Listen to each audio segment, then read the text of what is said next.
স্থানীয় সময় সোমবার রাতে তেল আবিব, জেরুজালেম, হাইফা সহ ইসরায়েলের বিভিন্ন এলাকায় বেজে ওঠে সাইরেন। এরপরেই খবর পাওয়া যায় ইরানি ক্ষেপণাস্ত্র হামলায় হাইফার বৃহৎ তেল পরিশোধনাগার স্থাপনাটি ধ্বংস হয়ে গেছে। শোধনাগার পরিচালনাকারী প্রতিষ্ঠান বাজান গ্রুপ জানিয়েছে হামলায় বেশ কয়েকজন হতাহত হয়েছেন এবং সব অবকাঠামোর কাজ বন্ধ হয়ে গেছে। একই সময় বিয়ার শেভা এলাকার ডিমোনা পারমাণবিক কেন্দ্র লক্ষ্যবস্তু বানায় তেহরান।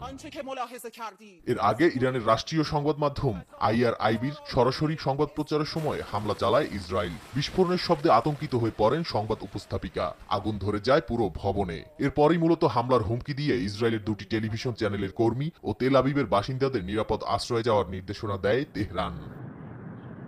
রাতভর ইরানের ড্রোন ও ক্ষেপণাস্ত্রের আঘাত ঠেকাতে ইসরায়েল নিজেদের আকাশ প্রতিরক্ষা ব্যবস্থা চালু রাখে। তবে একটি প্রতিরক্ষা মিসাইল উড্ডয়নের আগেই লুটিয়ে পড়ে তেল আবিবের মাটিতে। এতে বাসিন্দাদের মধ্যে আতঙ্ক আরো ছড়িয়ে পড়ে। ইরানের রাষ্ট্রীয় বার্তা সংস্থা IRNA-তে দাবি করা হয়েছে ইসরায়েলের আকাশ প্রতিরক্ষা ব্যবস্থা মূলত হ্যাক হয়েছিল। এ কারণেই তা ইরানি ক্ষেপণাস্ত্র ঠেকাতে ব্যর্থ হয়। তাবরিজ শহরে ইসরায়েলের F-35 যুদ্ধবিমান ভূপাতিতের দাবিও করেছে ইরান।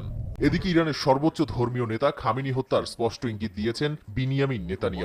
ABC নিউজকে বলেন, খামেনিকে হত্যা করা হলে যুদ্ধ বিস্তৃত হবে না, বরং সংঘাত বন্ধ হবে। মার্কিন সংবাদ মাধ্যমগুলো জানায় খামেনিকে হত্যার পরিকল্পনায় ভেটো দিয়েছেন মার্কিন প্রেসিডেন্ট ডোনাল্ড ট্রাম্প। যদিও ট্রুথ সোশ্যালে দেয়া পোস্টে হুঁশিয়ারি দিয়ে ট্রাম্প বলেছেন ইরান শিগগিরই পারমাণবিক চুক্তি না করলে বাসিন্দাদের তেহরান ত্যাগ করা উচিত।